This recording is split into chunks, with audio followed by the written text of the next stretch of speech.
चला तर आज एका अशा कलाकाराची गोष्ट ऐकूया ज्यांच्यासाठी रेषाच शब्द होत्या आणि शब्द होते निःशब्द.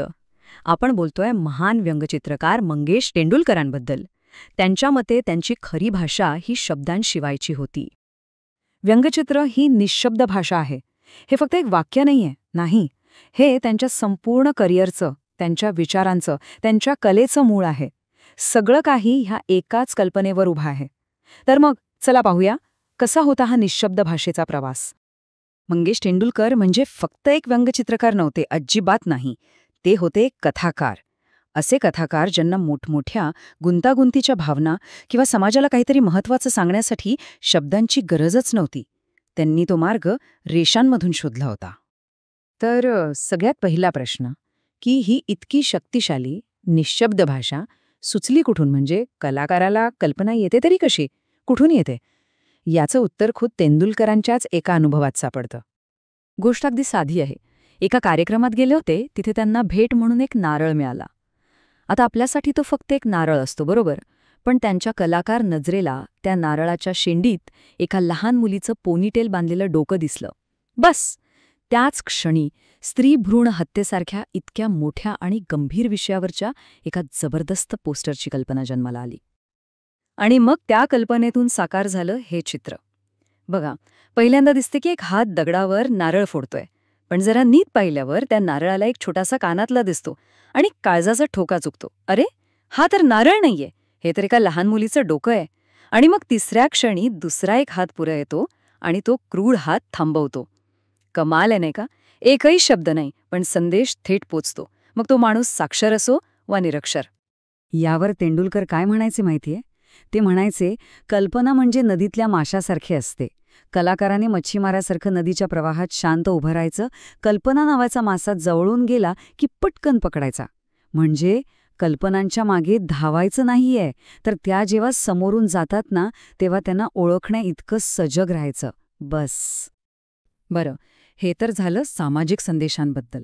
पण आपल्या आयुष्यातल्या ज्या खोल भावना असतात, प्रेम, माया, संरक्षण, त्या व्यक्त करण्यासाठी तेंडुलकरांनी या मूक भाषेचा कसा वापर केला, हे तर त्याहूनही सुंदर आहे. आईचं प्रेम कसं मांडणार शब्दांत? तेंडुलकरांनी ते असं दाखवलं. एक रखरखीत वाळवंट आहे, तहानलेली पिल्लं घरट्यात वाट बघतायत आणि त्यांची आई चोचीनं चक्क पावसाचा एक अख्खा ढग ओढून आणतीये. आता सांगा, यापेक्षा जास्त प्रभावीपणे आईचं प्रेम आणि तिचा त्याग कसा व्यक्त करता येईल? शब्दांची गरजच नाही. आणि बाबांचं प्रेम? ते असं एका चित्रात एक लहान मुलगा मुसळधार पावसात उभा आहे, पण तो भिजत नाहीये. का?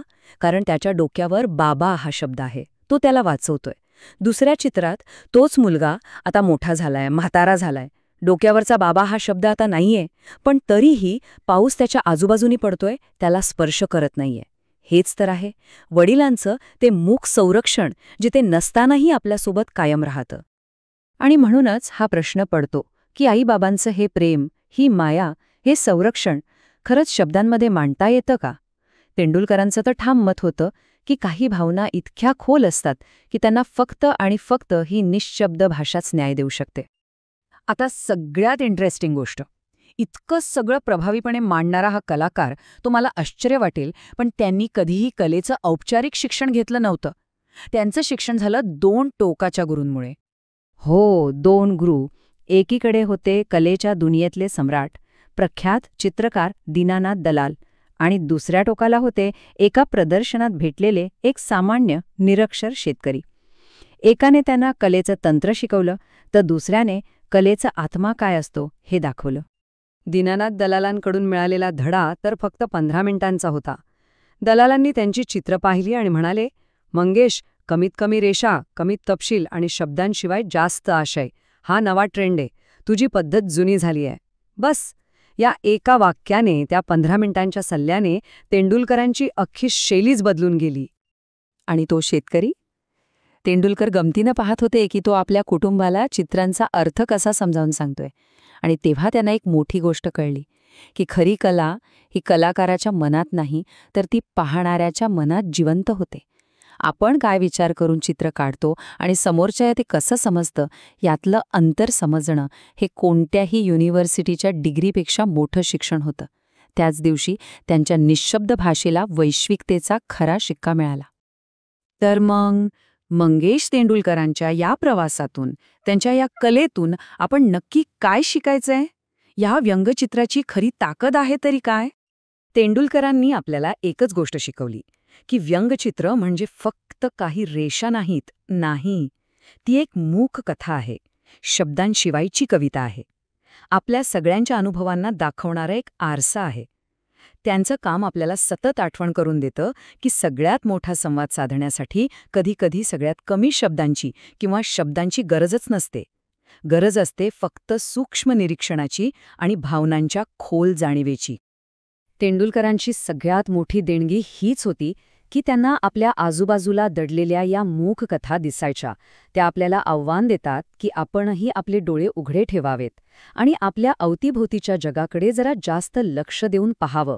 काय माहीत, आपल्याही आसपास अशा कितीतरी न सांगितलेल्या कथा दडल्या असतील, फक्त त्या पाहिल्या जाण्याची वाट बघत. www.testwiser.com. Testwiser is a digital learning platform designed for students to prepare for board and competitive exams, offering chapter-wise tests and full-length mock tests. Study material like video, PDF notes, DPP, MCQ, theory, and most important, Maharashtra engineering admission counseling across multiple domains.